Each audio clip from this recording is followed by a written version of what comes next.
প্রিয় শিক্ষার্থী, আমি আব্দুল জলিল, প্রভাষক, ব্যবস্থাপনা বিষয়, কর্ণফুলী এসএসসি কলেজ।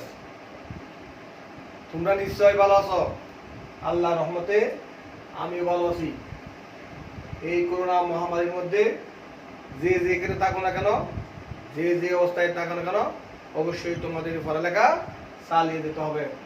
তোমাদের মনে রাখতে হবে, তোমাদের পড়ালেখা করে পরীক্ষা দিয়ে এইচএসসি পাস করতে হবে। প্রিয় শিক্ষার্থী, আমি ব্যবস্থাপনার প্রত্যেকটা অধ্যায় বলতে 8 অধ্যায়ের মধ্যে, যেহেতু আমি একজন শিক্ষক ছিলাম ম্যানেজমেন্টের, প্রত্যেক অধ্যায়ে 3 থেকে 4টা ক্লাস নিয়ে আমি তোমাদেরকে উদ্দীপক, জ্ঞানমূলক, অনুধাবনমূলক প্রশ্ন করেছি। সরকারের নির্দেশনা মোতাবেক আমাদের নির্দিষ্ট ক্লাস আছে। তাই আমি আবার প্রথম অধ্যায় থেকে তোমাদের শুরু করলাম। আজকে পড়ব ব্যবস্থাপনার ধারণা। ব্যবস্থাপনার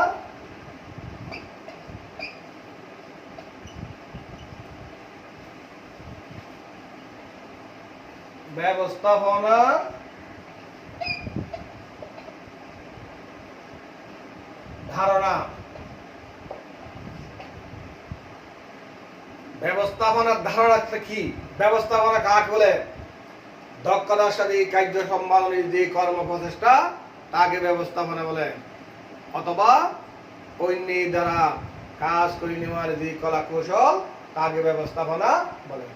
আমি তোমাদের আগে বারবার বলছিলাম, আমি যে সংজ্ঞাগুলো দিই, যে জ্ঞানমূলক, অনুধাবনমূলক প্রশ্নগুলো বলি, তোমরা সাথে সাথে খাতায় লিখে ফেলবা, এর নোট করে রাখবা। অবশ্যই তোমাদের আগে নোট করা আছে।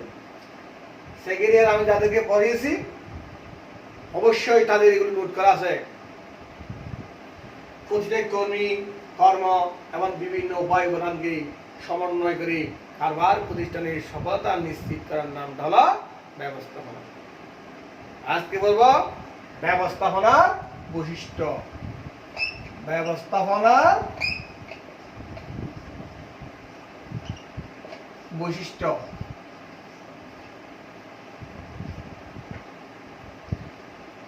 এই ব্যবস্থাপনার বৈশিষ্ট্যের মধ্যে ব্যবস্থাপনা জিনিসটা কি, ব্যবস্থাপনার পরিধি, ব্যবস্থাপনার সম্পর্কে যথেষ্ট পরিধি আমরা কি করতে পারবো, জ্ঞান অর্জন করতে পারবো। সুতরাং যার কারণে কোনো কারবার প্রতিষ্ঠান পরিচালনা করতে হলে, মানুষের ব্যক্তি জীবনে, মানুষের সমাজের জীবনে, একটি রাষ্ট্র পরিচালনায় প্রত্যেকটা ক্ষেত্রে ব্যবস্থাপনা ছাড়া সফলভাবে পরিচালনা করা কোনো কি নয়, সম্ভব নয়। এই ব্যবস্থাপনার বৈশিষ্ট্যের মধ্যে দিয়ে ব্যবস্থাপনা কি, ব্যবস্থাপনার সম্পর্কে আমরা যথেষ্ট পরিমাণ জ্ঞান অর্জন করতে পারব। এই ব্যবস্থাপনার বৈশিষ্ট্যের মধ্যে প্রথমে আছে সামাজিক কার্যক্রম। সামাজিক কার্যক্রম।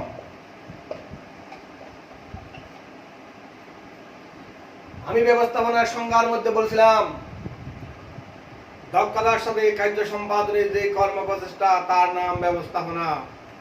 তার এই ব্যবস্থাপনা সমাজবদ্ধ জীব মানুষের কার্যগুলি নিয়ে যথেষ্ট পরিমাণ কি করে কার্য সম্পাদন করে।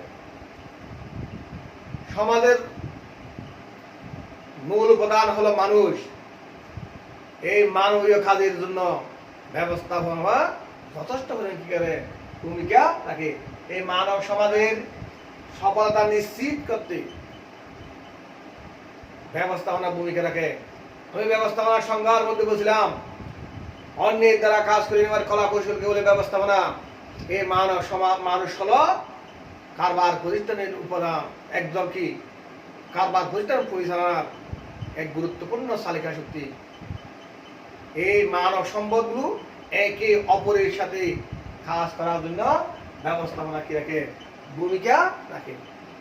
কারবার প্রতিষ্ঠানের কর্মী, কর্ম, কারবার প্রতিষ্ঠানের যে সকল ব্যক্তিবর্গ নিয়োজিত, ওই সকল ব্যক্তিবর্গ যে সকল কাজ করবে তার সফলতা নিশ্চিত করতে একমাত্র ব্যবস্থাপনায় কি করে ভূমিকা রাখে। এইগুলো হলো সামাজিক কার্যক্রম। এই সামাজিক কার্যক্রম হলো ব্যবস্থাপনার যে কতিপয় বৈশিষ্ট্য, তার মধ্যে একটি গুরুত্বপূর্ণ বৈশিষ্ট্য। তারপর আছে মানবিক উপাদান। মানবিক উপাদান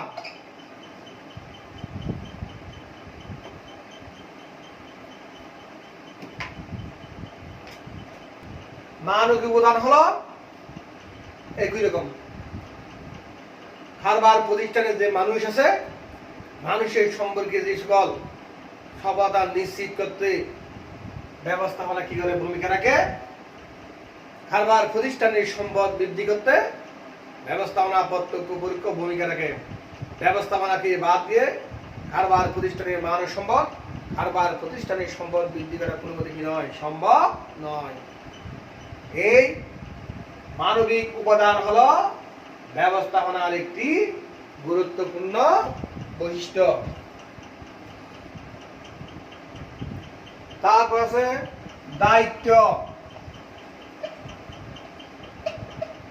অনুপাতে ক্ষমতা অর্পণ। ক্ষমতা অর্পণ, দায়িত্ব অনুপাতে ক্ষমতা অর্পণ। আমরা ব্যবস্থাপনার সংজ্ঞা দিয়েছিলাম, দক্ষতার সাথে কার্য সম্পাদনের কর্ম প্রচেষ্টার নাম ব্যবস্থাপনা। আমি দক্ষতা মানে বুঝি যাকে যে দায়িত্ব দেওয়া হয় সঠিক সময় সফলভাবে সম্পাদন করতে পারার নাম হলো দক্ষতা। আমি তাকে যদি তার যে দায়িত্বের পরিমাণের চেয়ে বেশি দায়িত্ব দিয়ে থাকি, তাহলে তার কাছ থেকে আমি সফলতা নিশ্চিত করতে পারবো না।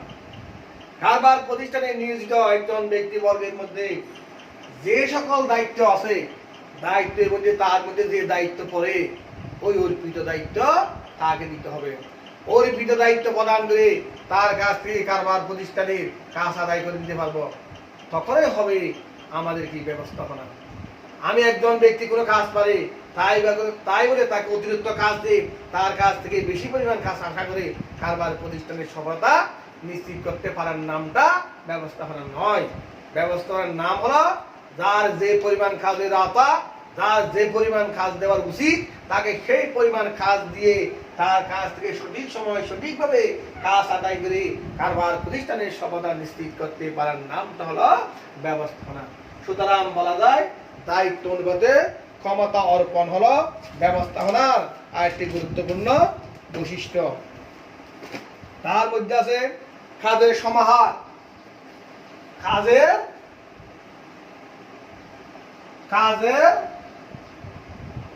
সমাহার।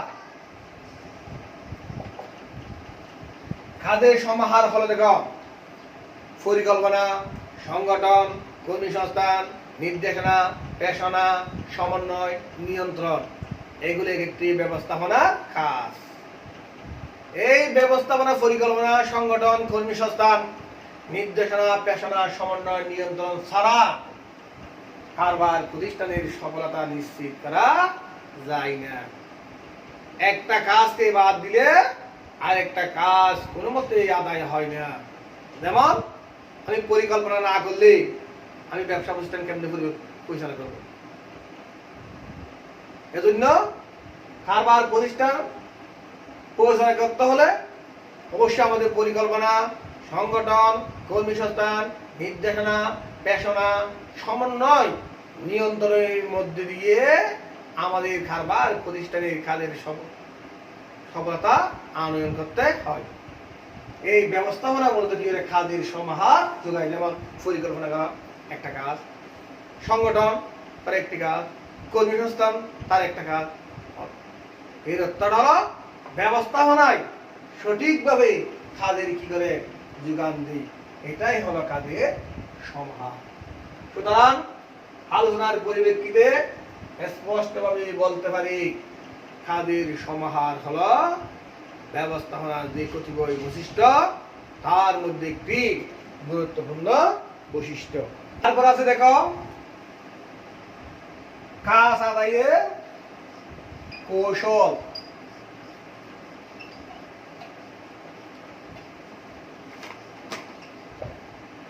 ব্যবস্থাপনার সংজ্ঞা আছে অন্যের দ্বারা কাজ করে নেওয়ার কলা কৌশলকে বলে ব্যবস্থাপনা। ব্যবস্থাপনায় একমাত্র শিখিয়ে থাকে অপরের কাছ থেকে কিভাবে কাজ আদায় করা যাবে। তাকে কি দিলে, তাকে আর্থিক পয়সা দিলে, তাকে আর্থিক পয়সা করলে কোনটার মাধ্যমে তার কাছ থেকে কাজ আদায় করা যায়, একমাত্র ব্যবস্থাপনায় আমাদের কি দিয়ে দেয়, জ্ঞান দিয়ে থাকে। সুতরাং বলা যায় কাজ আদায়ের কৌশল হলো ব্যবস্থাপনার একটি গুরুত্বপূর্ণ বৈশিষ্ট্য। লক্ষ্য অর্জনের উপায়। লক্ষ্য অর্জনের উপায়। লক্ষ্য অর্জনের উপায় অবশ্যই আমাদের প্রত্যেক কারবার প্রতিষ্ঠানের একটা কি লক্ষ্য আছে। লক্ষ্য কাকে বলে? পরিকল্পনার অভিপ্রেত ফলকে লক্ষ্য বলে। আমি একটি ব্যবসা প্রতিষ্ঠান পরিচালনা করছি, কি পরিমাণ লাভ করতে পারে, কি পরিমাণ লোকসান হতে পারে, কি পরিমাণ ঝুঁকি থাকতে পারে, কি পরিমাণ অনিশ্চিত থাকতে পারে, এটা হলো আমার পরিকল্পনার অভিজ্ঞত ফল। এই অভিজ্ঞত ফল হলো লক্ষ্য। একমাত্র ব্যবস্থাপনায় আমার কারবার প্রতিষ্ঠানের লক্ষ্য অর্জনের জন্য সঠিকভাবে কি করতে থাকে, জ্ঞান দিয়ে থাকে। যেমন পরিকল্পনা, সংগঠন, কর্মী সংস্থান, নির্দেশনা, পেশনা, সমন্বয়, নিয়ন্ত্রণের মাধ্যমে কারবার প্রতিষ্ঠানের লক্ষ্য অর্জনে সঠিকভাবে কি করে কাজ করে। এই সব কাজগুলো হলো কি ব্যবস্থাপনার কাজ। তাই লক্ষ্য অর্জনের উপায় হিসেবে ব্যবস্থাপনা যথেষ্ট পরিমাণে কি করে ভূমিকা রাখে। সুতরাং বলা যায় লক্ষ্য অর্জনের উপায় হলো ব্যবস্থাপনার একটি গুরুত্বপূর্ণ বৈশিষ্ট্য। তারপর হলো সার্বজনীনতা। সার্বজনীনতা মানে কি দেখো, সার্বজনীনতা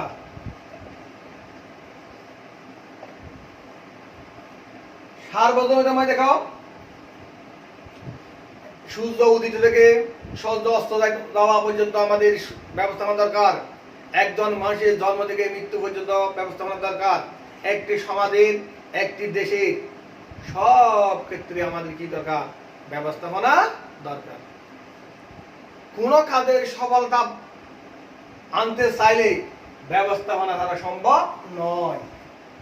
সূর্য অস্ত থেকে উদিত পর্যন্ত অবশ্যই রব্বুল আলামিন এই সূর্য উদিত করে, তার মধ্যে সঠিক একটা ব্যবস্থাপনা আছে। একজন মানুষের জন্ম থেকে মৃত্যু পর্যন্ত সঠিক সময় সঠিকভাবে যখন তার কার্য পরিচালনা করতে পারবে না, তার জীবন সফল হবে না। অবশ্যই ওখানে ব্যবস্থাপনা আছে। ঠিক তেমনি একটি রাষ্ট্র পরিচালনার ক্ষেত্রে একটি রাষ্ট্র যেভাবে পরিচালনা করতে হয়, ঠিক সেভাবে যদি আমরা পরিচালনা করতে না পারি, মানে বুঝতে হবে এখানে সঠিক বা ভালো ব্যবস্থাপনা নেই। আর সঠিকভাবে রাষ্ট্র যখন পরিচালনা করতে পারি, তখন আমাকে বুঝতে হবে ওখানকার ব্যবস্থাপনা ভালো। ঠিক একটি ব্যবসা প্রতিষ্ঠান পরিচালনা করতে হলে, সফলতা নিশ্চিত করতে হলে অবশ্যই তার ব্যবস্থাপনা থাকতে হবে। ওই ব্যবস্থাপনার গুরুত্বপূর্ণ কার্যগুলি 7টি: পরিকল্পনা, সংগঠন, কর্মী সংস্থান, নির্দেশনা, পেশনা, সমন্বয়, নিয়ন্ত্রণের মধ্যে দিয়ে কাজ সম্পাদন করতে হবে। এই ব্যবস্থাপনার 7টি কার্যগুলির মধ্যে যখন আমরা কাজ আদায় করব, অবশ্যই আমরা কি করতে পারবো, কারবার প্রতিষ্ঠানের সফলতা নিশ্চিত করতে পারবো। সুতরাং আলোচনার পরিপ্রেক্ষিতে স্পষ্টভাবে বলা যায় ব্যবস্থাপনাকে বাদ দিয়ে কোনো কাজের সফলতা আমরা নিশ্চিত করতে পারি না। এটার নামটা হলো, সব ক্ষেত্রে ব্যবস্থাপনার কি হয়, প্রয়োগ হয়। এটার নামটা হলো ব্যবস্থাপনার সার্বজনীনতা। প্রিয় শিক্ষার্থী, আজকে আমরা ব্যবস্থাপনার সার্বজনীনতা সম্পর্কে অবশ্যই আলোকপাত করলাম। তোমরা প্রত্যেকে ক্লাস শোনার পরে খাতার মধ্যে প্রত্যেকটা পয়েন্ট লিখে ফেলবা। লিখার পর আমি যা বললাম তা ভালো করে শুনবা। শোনার পর একটা জ্ঞান অর্জন করবা। আবার বই খুলে এই পয়েন্টগুলি আছে, এই পয়েন্টগুলো সম্পর্কে একটু ভালো করে পড়বা। পড়ার পর একটু উপলব্ধি করবা।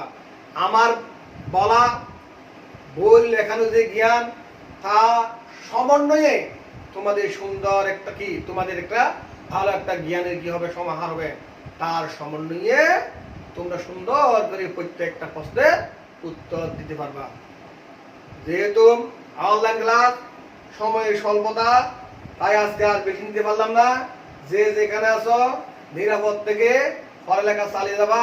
আল্লাহ হাফেজ, সবাই ভালো থাকবা।